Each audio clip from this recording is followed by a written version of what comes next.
నమస్తే, welcome to Sravya TV. ముందుగా headlines చూద్దాం. డిఎస్సిపై ఏపీ హైకోర్టు కీలక ఆదేశాలు. యువత తొలి ఓటు చంద్రబాబుకే వేయాలి. టీడీపీ పార్లమెంట్ ఇన్ఛార్జ్ హరీష్ బాలయోగి కార్యకర్తలకు కీలక పిలుపు. రాజ్యసభ ఎంపీగా Sonia Gandhi, Revanth Reddy special tweet.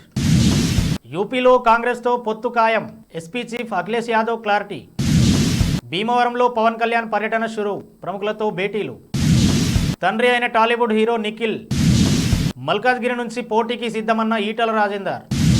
America చరిత్రలోనే చెత్త ప్రెసిడెంట్గా ట్రంప్, తాజా ర్యాంకింగ్స్లో వెల్లడి. నెల్లూరులో వైసీపీకి భారీ షాక్. వేమిరెడ్డి ప్రభాకర్ రెడ్డి దంపతులు రాజీనామా. కేరళ ప్రభుత్వంపై గవర్నర్ ఆరిఫ్ సంచలన వ్యాఖ్యలు. డిఎస్సిపై ఆంధ్రప్రదేశ్ హైకోర్టు కీలక ఆదేశాలను జారీ చేసింది. ఎస్జిటి పోస్టుల పరీక్షకు బీఈడీ అభ్యర్థులను అనుమతించమని న్యాయస్థానం ముందు ప్రభుత్వం తరపున లాయర్ తమ వాదనను వినిపించారు. దీంతో విచారణను 8 వారాల పాటు విచారణ వాయిదా వేస్తూ ఉన్నత న్యాయస్థానం నిర్ణయం తీసుకుంది. ఎస్టీజీ పోస్టుల భర్తీలో బీఈడీ అభ్యర్థులను అనుమతించే విషయంలో హైకోర్టు స్టే ఇచ్చింది. కాగా ఇటీవల ఆంధ్రప్రదేశ్ ప్రభుత్వం డిఎస్సి నోటిఫికేషన్ విడుదల చేసింది. అయితే ఇందులో బీఈడీ అభ్యర్థులు కూడా ఎస్జిటి పోస్టులకు అర్హులేనని ప్రకటించడంతో కోర్టును ఆశ్రయించారు. ఎస్జిటి పోస్టులకు బీఈడీ అభ్యర్థులను ఎలా అనుమతిస్తారంటూ కొందరు పిటిషన్లు వేయడంతో దీనిపై విచారించిన హైకోర్టు దానిపై స్టే ఇచ్చింది. అంబేద్కర్ కోనసీమ జిల్లా అమలాపురంలో Telugu Desam parliament in charge Harish Balayogi party camp కార్యాలయంలో ఫస్ట్ టైం ఓటర్స్ తో ముఖాముఖి కార్యక్రమం నిర్వహించారు. ఈ సందర్భంగా ఆయన మాట్లాడుతూ రాష్ట్రాభివృద్ధికి పాటుపడే నేతను గుర్తించి ఆలోచించి ఓటు హక్కు పొందిన యువత సార్వత్రిక ఎన్నికల్లో ఓట్లు వేయాలని హరీష్ బాలయోగి పిలుపునిచ్చారు. యువత తొలిసారిగా వేసే ఓటు రాష్ట్ర గతిని మార్చేదిగా ఉండాలన్నారు. దేశ రాష్ట్ర గతిని మార్చగల నేత చంద్రబాబు మాత్రమేనని హరీష్ బాలయోగి అన్నారు. ఎన్నో ఐటీ కంపెనీలు ప్రారంభించి యువతకు స్థానికంగా ఉపాధి అవకాశాలు కల్పించేందుకు చంద్రబాబు కృషి చేస్తే వైసీపీ ప్రభుత్వం వచ్చిన తర్వాత కంపెనీలను తరిమేశారన్నారు. రాష్ట్రంలో ఒక సైకోతో పోరాడుతున్నామని, రాష్ట్ర భవిష్యత్తు కోసం అందరూ బాధ్యతాయుతంగా పోరాడాలని పిలుపునిచ్చారు. కాంగ్రెస్ మాజీ అధ్యక్షురాలు సోనియా గాంధీ రాజ్యసభకు ఏకగ్రీవంగా ఎన్నికైన విషయం తెలిసిందే. రాయ్బరేలీ స్థానం నుంచి 6 సార్లు ఎంపీగా ప్రాతినిధ్యం వహించిన సోనియా గాంధీ తొలిసారి రాజ్యసభలో ఎంట్రీతో కొత్త ఇన్నింగ్స్ ప్రారంభించనున్నారు. రాజ్యసభకు సోనియా గాంధీ ఎన్నికవడం పట్ల తెలంగాణ సీఎం రేవంత్ రెడ్డి ట్విట్టర్ వేదికగా స్పందించారు. తల్లిగా అమరుల త్యాగాలకు తల్లడిల్లి నాయకురాలిగా స్వరాష్ట్ర ఆకాంక్ష నెరవేర్చి తెలంగాణ ప్రజల గుండెల్లో శాశ్వతంగా నిలిచిపోయిన శ్రీమతి సోనియా గాంధీ గారు రాజ్యసభకు ఎన్నిక కావడం సంతోషకరం. 4 కోట్ల తెలంగాణ ప్రజల తరపున సోనియామ్మకు హృదయపూర్వక శుభాకాంక్షలని రేవంత్ రెడ్డి ట్వీట్ చేశారు. ఉత్తరప్రదేశ్లో ఇండియా కూటమి నుంచి సమాజ్వాదీ పార్టీ బయటకు వస్తుందనే ఊహాగానాలకు ఎస్పీ చీఫ్ అఖిలేష్ యాదవ్ తెరదించారు. యూపీలో కాంగ్రెస్ తో పొత్తు కొనసాగుతుందని తేల్చి చెప్పారు. లక్నోలోని పార్టీ కార్యాలయంలో ఆయన బుధవారం మీడియాతో మాట్లాడారు. సీట్ షేరింగ్ విషయంలో చర్చలు సజావుగానే జరుగుతున్నాయని, త్వరలోనే దీనిపై స్పష్టత వస్తుందని ఆశాభావం వ్యక్తం చేశారు. రాహుల్ గాంధీతో ఎలాంటి వివాదాలు లేవని తెలిపారు. పొత్తును అధికారికంగా ప్రకటించేందుకు ఇరు పార్టీలు త్వరలోనే సమావేశమవుతాయని చెప్పారు. జనసేనాని పవన్ కళ్యాణ్ భీమవరంపై ప్రత్యేక దృష్టి సారించారు. గత ఎన్నికల్లో గాజువాకతో పాటు భీమవరంలోనూ పోటీ చేసిన పవన్ కళ్యాణ్ 2 చోట్ల ఓడిపోయారు. ఈసారి కూడా ఆయన భీమవరం నుంచి పోటీ చేస్తారని ప్రచారం జరుగుతోంది. ఈ నేపథ్యంలో పవన్ కళ్యాణ్ నేడు భీమవరం విచ్చేశారు. వరుసగా ప్రముఖులను కలుస్తూ చర్చలు సాగిస్తున్నారు. ఈ పరిణామాలు చూస్తే పవన్ భీమవరం నుంచి బరిలో దిగడం ఖాయమేననిపిస్తోంది. తొలుత ఈ ఉదయం భీమవరంలో రాజ్యసభ మాజీ సభ్యురాలు, పశ్చిమ గోదావరి జిల్లా టీడీపీ అధ్యక్షురాలు తోట సీతారామలక్ష్మి నివాసానికి వెళ్లిన పవన్ కళ్యాణ్ ఆమెతో మర్యాదపూర్వకంగా భేటీ అయ్యారు. తాజా రాజకీయ పరిస్థితులపై చర్చించారు. ఈ సమావేశంలో జనసేన, టీడీపీ నేతలు కూడా పాల్గొన్నారు. బులెటిన్లో షార్ట్ బ్రేక్ తీసుకుందాం.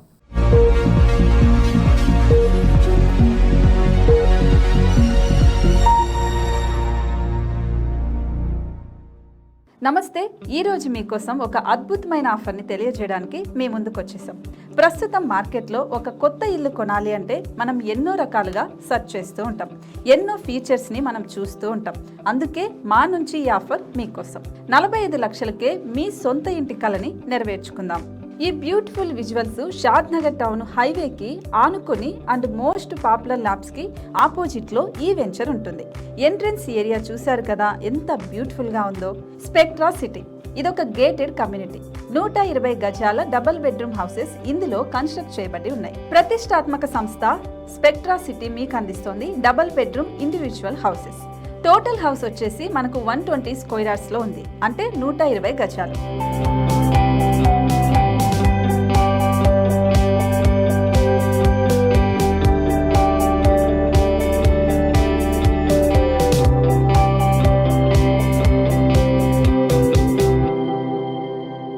దేనికి ఆలస్యం, మన ఇంటిని చూసేద్దాం రండి. ఇక్కడ చూశారు కదా, మనకు ఎంట్రన్స్ లోనే హాల్ ఉంటుంది. హాల్ అనేది 15x16 ఇంచెస్ లో ఉంటుంది. ఇప్పుడు చూస్తున్నట్లయితే మాస్టర్ బెడ్రూమ్. ఈ మాస్టర్ బెడ్రూమ్ అనేది మనకు 12x10 ఇంచెస్ వస్తుంది. దీనికి అటాచ్డ్ బాత్రూమ్ కూడా ఉంటుంది. ఇప్పుడు చూస్తుంది సెకండ్ బెడ్రూమ్. ఇది కూడా 12x10 ఇంచెస్ వస్తుందండి. ఈ బెడ్రూమ్ కి నెక్స్ట్ మనం ఇప్పుడు కిచెన్ లోకి ఎంటర్ అయిపోతున్నాం. కిచెన్ అయితే ఈక్వల్ ఇంచెస్ లో ఉంది. 8.5 x 8.5 విస్తీర్ణంలో ఉంది. అండ్ ఈ వరండా టెర్రస్ పైకి దారి కూడా ఉంది.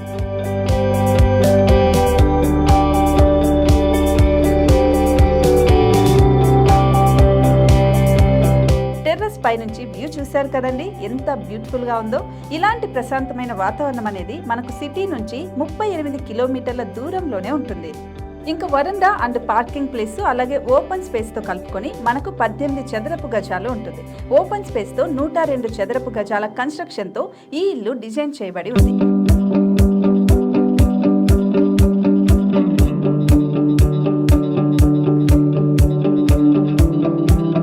మొత్తం gated community and present 70 houses మనకు కన్స్ట్రక్ట్ చేసి ఇస్తున్నారు.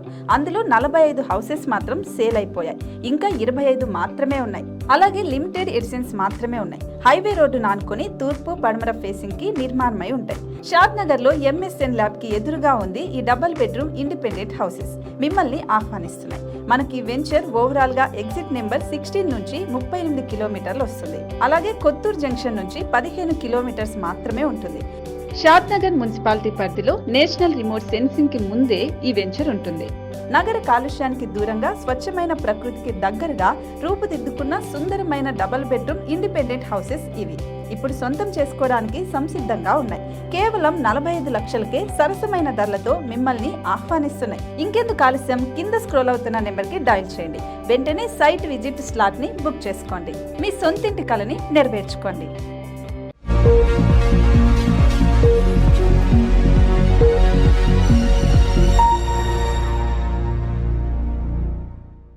Welcome back. Tollywood young hero Nikhil తండ్రి అయ్యాడు. ఆయన భార్య పల్లవి ఈ ఉదయం పన్నంటి మగబిడ్డకు జన్మనిచ్చింది. డాక్టర్ పల్లవిని 2020లో నిఖిల్ పెళ్లి చేసుకున్నాడు. కొన్నేళ్లుగా ప్రేమలో ఉన్న వీరు పెద్దల సమక్షంలో వైవాహిక బంధంలోకి అడుగుపెట్టారు. కార్తికేయ 2తో జాతీయ స్థాయిలో నిఖిల్ గుర్తింపు పొందాడు. ఇప్పుడు మరో పాన్ ఇండియా మూవీ స్వయంభూ షూటింగ్ లో బిజీగా ఉన్నాడు. ఈ చిత్రంలో ఆయన వారియర్ పాత్రను పోషిస్తున్నాడు. వచ్చే లోక్సభ ఎన్నికల్లో పోటీ చేయడానికి తాను సిద్ధమేనని బీజేపీ నేత ఈటెల రాజేందర్ స్పష్టం చేశారు. పార్టీ అధిష్టానం ఆదేశిస్తూ మల్కాజ్గిరి నియోజకవర్గం బరిలో దిగుతానని వెల్లడించారు. ఈ మేరకు తెలంగాణ వ్యాప్తంగా బీజేపీ నిర్వహిస్తున్న విజయ సంకల్ప యాత్రలో భాగంగా బుధవారం యాదాద్రిలో నిర్వహించిన యాత్రలో ఈటెల రాజేందర్ పాల్గొన్నారు. ప్రధానిగా నరేంద్ర మోడీ దేశాన్ని ముందుకు తీసుకెళ్తున్నారని కొనియాడారు. అభివృద్ధిలో దేశాన్ని పరుగులు పెట్టిస్తున్నారని మోదీపై పొగడ్తల వర్షం కురిపించారు. మూడోసారి మోదీని ఆదరించేందుకు ప్రజలు సిద్ధంగా ఉన్నారన్నారు. అగ్రరాజ్యం అమెరికా చరిత్రలో డొనాల్డ్ ట్రంప్ అత్యంత చెత్త అధ్యక్షుడని తాజా ర్యాంకింగ్ ఒకటి తేల్చింది. మొత్తం 45 మంది ప్రెసిడెంట్లతో బెస్ట్ ప్రెసిడెంట్ ర్యాంకింగ్స్ ఇవ్వగా ట్రంప్ అట్టడుగు స్థానం 45వ ర్యాంకు దక్కించుకున్నారు. సివిల్ వార్ను ఆపలేకపోవడంతో పాటు తదనంతర పరిణామాలతో ట్రంప్ చెడ్డ పేరు మూటగట్టుకున్నాడు. దీంతో సర్వేలో పాల్గొన్న అమెరికన్లు ట్రంప్ కు చివరి స్థానం కట్టబెట్టారు. 2024 ప్రెసిడెన్షియల్ గ్రేస్నెస్ ప్రాజెక్ట్ ఎక్స్పర్ట్ సర్వే పేరుతో నిర్వహించిన ఈ సర్వేలో 525 మంది స్కాలర్లు పాల్గొనగా సమాజంలోని వివిధ వర్గాల నుంచి వచ్చిన